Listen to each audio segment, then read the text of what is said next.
नमस्कार दोस्तों, मैं एस्ट्रोलॉजर सचिन स्वागत और अभिनंदन करता हूं अपने सभी प्रिय दर्शकों का। महाराशिफल लेकर मैं उपस्थित हूं 7 अक्टूबर 2021। तो सबसे पहले हम जानेंगे आज सुबह का संक्षिप्त पांचांग। सूर्योदय होगा 6:16 पर, सूर्यास्त होगा 5:59 शाम को। तिथि है प्रतिपदा, नक्षत्र है चित्रा, योग वैघृति, वार गुरुवार, चंद्र राशि कन्या, सुबह 10:18 तक, फिर उसके बाद तुला। सूर्य राशि भी कन्या होगी। अभिजीत मुहूर्त 11:44 AM से लेकर 12:31 PM तक, और अमृत काल है 3:23 से लेकर 4:50 PM तक, और राहु काल है 1:35 PM से लेकर 3:03 PM तक। तो ये था आपके सुबह का संक्षिप्त पांचांग। अब ये एक कुंडली आपके सामने है, इस कुंडली को भी समझ लें, क्योंकि इस वीडियो में हम बात करने वाले हैं कन्या राशि की। तो कन्या राशि की ये गोचर कुंडली बन रही है, जो 6 नंबर से आपकी कुंडली बनती है। सूर्य, मंगल और बुध जो है लग्न में बैठे हैं 6 नंबर पे। चंद्रमा जो है आज बैठे हुए हैं तुला राशि में, और आपके शुक्र और केतु जो है तृतीय भाव में है, और गुरु और शनि जो है आपके पंचम भाव में है, और राहु जो है आपके नवम भाव में बैठे हुए हैं। तो कहीं ना कहीं आपके लिए शुभ परिणामों की वर्षा हो रही है। तो कन्या राशि वालों के जीवन में क्या प्रभाव पड़ेगा, आइए जानते हैं आज इस गोचर कुंडली का, और उन्हें आज क्या मिलने वाला है। आज से नवरात्रि का शुभारंभ हो रहा है। श्राद्ध खत्म हो गए, अब शुभ दिन आ गए हैं। अब आप लोग खरीदारी कर सकते हैं, जो चाहें अपने घर में शादी ब्याह की तैयारियां कर सकते हैं, कोई शॉपिंग कर सकते हैं, कोई डील करना चाहे वो कर सकते हैं, वाहन इत्यादि की बुकिंग करा सकते हैं या खरीद भी सकते हैं। तो आइए कन्या राशि वालों के जीवन में किस प्रकार का दिन बीतेगा जल्दी से जानते हैं। कन्या राशि वाले अपनी इस गोचर कुंडली को भी साथ साथ देखते रहें। सूर्य मंगल का पराक्रम योग बन रहा है, सूर्य बुध का बुध आदित्य योग बन रहा है, धन भाव में चंद्रमा है। तो आपके लिए दिन जो है वो विशेष रहने वाला है, क्योंकि चंद्रमा शुभ फल दे रहे हैं। कोई पुराना दोस्त एकदम से आपको मिल सकता है, जीवन में एकदम से किसी की एंट्री हो सकती है, आपके चेहरे पर खुशहाली छा सकती है। नवरात्रि के पहले दिन ही खुशियां आपके जीवन में आने वाली हैं। पिछले दिनों की जो समस्याएं थी उनका अंत होने वाला है। पिछले दिनों के किए गए कामों का रिजल्ट आपको मिलने वाला है। संतान सुख पाने का यह वक्त होगा। आपके घर मेहमान आ सकते हैं, और नव दुर्गा के इन दिनों में जब भी कोई सुहागिन स्त्री आपके घर आए तो उसको वापस मत लौटाइएगा। मेहमानों का आदर सत्कार करिएगा। हो सकता है वो माँ दुर्गा का स्वरूप ही क्यों ना हो। तो मेहमानों का आदर सत्कार करना आपके लिए विशेष शुभ फलदायी आज हो जाएगा। किसी छोटे बच्चे का नामकरण करना या बच्चे के जन्म की खुशखबरी भी आपको मिल सकती है।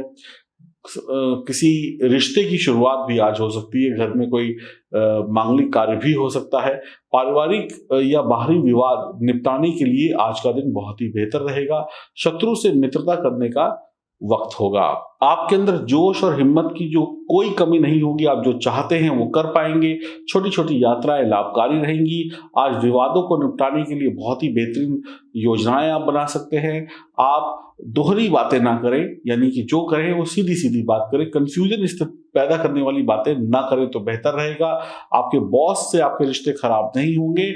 आपके सीनियर से आपकी जो बॉन्डिंग है वो बनी रहेगी, उनकी मदद आपको मिलती रहेगी। प्रेम संबंधों में सुधार होगा। संतान की खुशी से मन में बहुत सारी प्रसन्नताएं आएंगी। आत्मविश्वास बढ़ा हुआ होगा, जिस कारण आपके अधूरे काम भी आप जल्दी जल्दी पूरे कर लेंगे।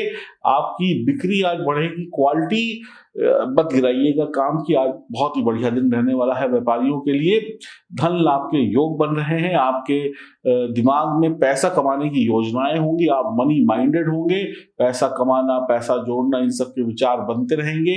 नए नए तरीके खोजेंगे पैसा कमाने के, बढ़िया योजनाएं बनाएंगे आप। पैतृक संपत्ति में भी बढ़िया शानदार लाभ या हिस्सा आपको मिल सकता है। शिक्षा प्राप्त करने के लिए दिन बढ़िया है। बुध आदित्य योग आपको उच्च स्तर की सफलता सफलता देता हुआ दिखाई पड़ रहा है, आपको चालाक और चतुर बनाएगा, जीवन में धन संपदा देगा, पद प्रतिष्ठा मान सम्मान की प्राप्ति होगी, व्यापारी वर्ग को जबरदस्त लाभ होगा, आपकी जो किस्मत है वो आज चमकने वाली है, शारीरिक रूप से आप आकर्षक दिखाई पड़ेंगे, क्रोध और गुस्से पर और जिद्दपन पर थोड़ा सा काबू करिएगा, पराक्रम योग आपको निर्भीक बनाएगा, आप रिस्क लेने वाली प्रवृत्ति के इंसान हो जाएंगे। नव दुर्गा की कृपा से पहला नवरात्र आपके ऊपर शुभ फलों की वर्षा कर रहा है।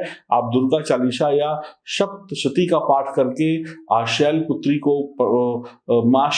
को प्रसन्न कर सकते हैं, तो आप और अच्छे रिजल्ट पाने में सफल होंगे। माँ का आशीर्वाद आज आपके ऊपर बरसता हुआ दिखाई पड़ रहा है। माँ को अक्षत और सिंदूर चढ़ाने से भी आपको शुभ परिणाम प्राप्त होंगे, और साथ ही साथ हनुमान जी की उपासना भी कर लें। तो कन्या राशि वालों के लिए आज का दिन शुभ परिणामों से भरा हुआ है, तो खूब एंजॉय करें। लाइफ में आगे बढ़ने के लिए रास्ते खुल जाएंगे। आपकी सभी मनोकामनाएं पूर्ण हो, ऐसी ईश्वर से प्रार्थना है। एक व्यक्ति जब पैदा होता है तो वो अपनी जन्म कुंडली में सबको लिखवा कर लाता है कि उसका पिछला कैसा था, अगला जन्म कैसा होगा, यानी वर्तमान का जन्म कैसा होगा। जन्म कुंडली में ग्रहों की स्थिति, ग्रह, नक्षत्र, दशाएं, ग्रहों का बलाबल, ग्रहों की युति ये बताती है कि आपको क्या शुभ परिणाम कब और कैसे मिलेंगे। अगर बचपन में ही हम कुंडली को देखें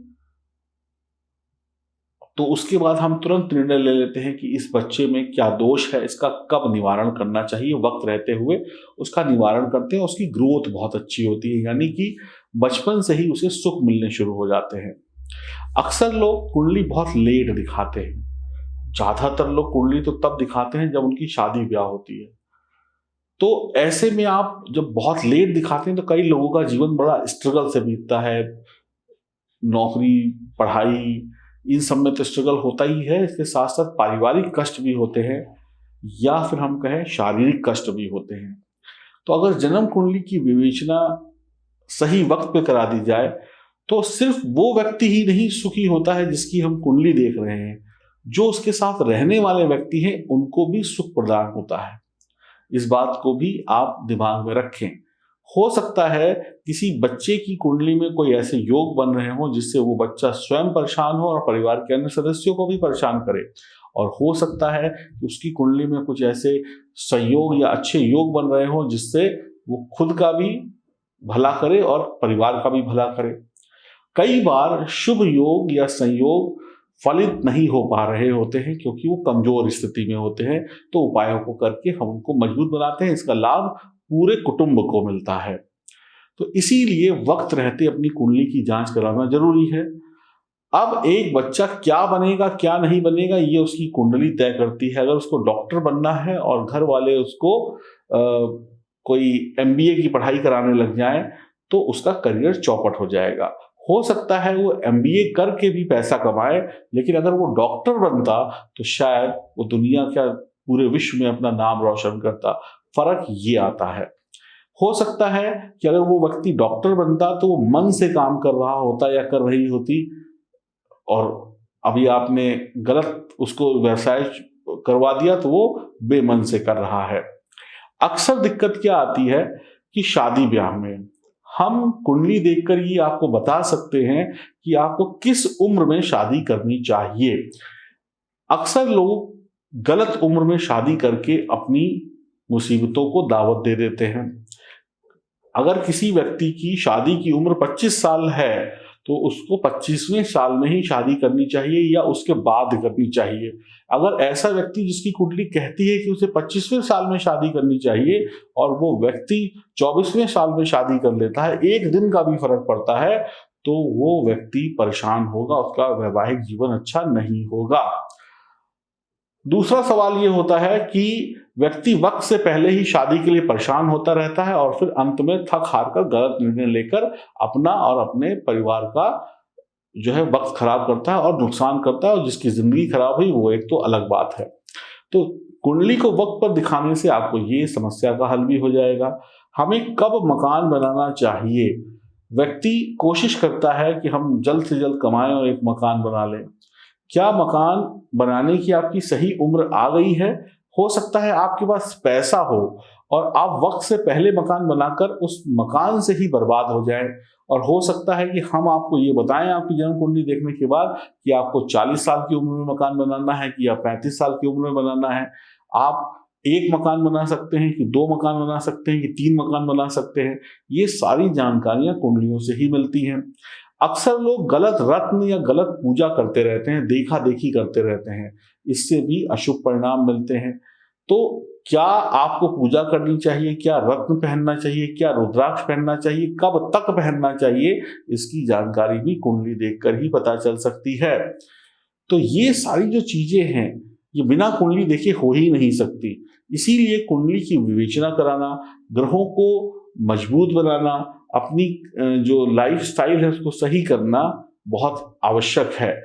पूजा पाठ, स्टोन्स यानी कि जो रत्न है या रुद्राक्ष के अलावा आप अपनी लाइफ स्टाइल में, अपने रिश्तों में ग्रहों को बेहतर करके भी अच्छे रिजल्ट पा सकते हैं। छोटे छोटे उपायों से भी आपको बेहतर रिजल्ट मिल सकते हैं। उदाहरण के तौर पर किसी का सूर्य खराब हो तो पिता की सेवा करके लाभ मिल सकता है, किसी का चंद्रमा खराब हो तो वो माता की सेवा करे, किसी का मंगल खराब हो तो वो भाई की सेवा करे, और शुक्र को बढ़िया करने के लिए जीवन साथी का आपको प्यार पाना आवश्यक है। और गुरु अगर खराब है तो उसके लिए आपको भगवान विष्णु की आराधना करनी चाहिए, और अगर केतु खराब है तो गुरु को मजबूत करें। इस प्रकार की छोटे छोटे उपाय जो हमें पता चलते हैं कुंडली देखकर। अक्सर व्यक्ति जो चीज उसे दान नहीं करनी चाहिए वो दान कर देता है, अपने सौभाग्य को दूसरों के हाथों दे देता है, जिससे कि उसको नुकसान हो जाता है। तो ये भी एक बहुत बड़ा कारण है कि आप अपने हाथ से ही अपना सौभाग्य दूसरों को दे देते हैं गलत दान करके। तो क्या दान करना है, क्या दान नहीं करना है, इसकी भी जानकारी कुंडली देखकर आपको बताई जाएगी। तो सब चीजों की जो स्टोरी बनी वो हुई आपकी जन्म कुंडली। अगर जन्म कुंडली वक्त पर आप दिखाएंगे तो आप दुख नहीं पाएंगे। अगर जन्म कुंडली नहीं है तो फिर हम हाथ की रेखाओं से भी आपका भविष्य बता सकते हैं। अगर हाथ की रेखाओं के अलावा न्यूमरोलॉजी है, यानी अंक शास्त्र का भी सहारा लिया जा सकता है। घर को सही करने के लिए वास्तु और महावास्तु का जो अद्भुत प्रयोग करके बिना तोड़ फोड़ के आपके घर को रहने योग्य बनाया जा सकता है। घर हो, फैक्ट्री हो, कार्यालय हो, और बहुत सारे तरीके हैं जिसके माध्यम से आपको आपके भविष्य की जानकारी दी जा सकती है। तो बहुत जरूरी है कि वक्त रहते आप अपनी जन्म कुंडली की विवेचना कराएं। तो अगर आपको ऐसा लगता है ये बातें सुनकर कि आपको जीवन में कुंडली की विवेचना करानी चाहिए, तो आप दिए गए नंबरों पर संपर्क कर सकते हैं। हरिओम, नमस्कार।